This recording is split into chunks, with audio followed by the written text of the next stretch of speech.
অনেক মদখোর আমার সাথে বসে একসাথে ডিনার করে, হাফ প্যান্ট পরা, গলায় স্বর্ণের চেইন, হাতে স্বর্ণের ব্রেসলেট, আইসা আমার সাথে ডিনার করছে, আছে এরকম। গাঁজাখোর, আসো বসো, বসলেই তো আমি ওর ডিএনএ, চিন্তার ডিএনএ চেঞ্জ করে দেওয়ার সুযোগ পাবো, চিল্লায় বলো ঠিক কি না?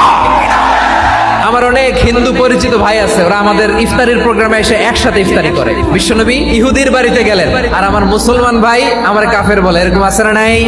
মুসলিমরা দেখতে পারে না, সহ্য করতে পারে। বিষ্ণু ইসা ইসলামের খাদেম ছিল ইহুদি, এতদিন খেদমত করলে একদিনও বিশ্বনবী ওর কালিমার দাওয়াত দেয় নাই। কারণ কি? বিশ্বনবী একটা ভালো সময়ের অপেক্ষা করতেছিলেন, দায়ী সুযোগ খুঁজে কখন দাওয়াত দিলে ব্যাটে বলে হবে, ঝোপ বুঝে কোপ মারে। বিষ্ণু ইসা ইসলাম ভালো সময়ের অপেক্ষা করতেছিলেন, দেখি আস্তে আস্তে এমন সময় আসছে, ছেলে এবার মুমূর্ষ, যখনই টাইমিং পেয়েছেন দাওয়াত দিলেন, পড়ো লা ইলাহা ইল্লাল্লাহ। প্রতিবেশী ইহুদি হোক হিন্দু হোক, যাবেন, সুসম্পর্ক রাখবেন, উপহার দিবেন, বিপদে পাশে দাঁড়াবেন, অসুস্থ হইলে একটু আপেল নিয়ে যান, আঙ্গুর নিয়ে যান। ইসলামের বিউটি দেখে, সৌন্দর্য দেখে অবাক হবে, নসিব ভালো হলে কোনোদিন কালিমা পড়ে মুসলমান হয়ে যাবে।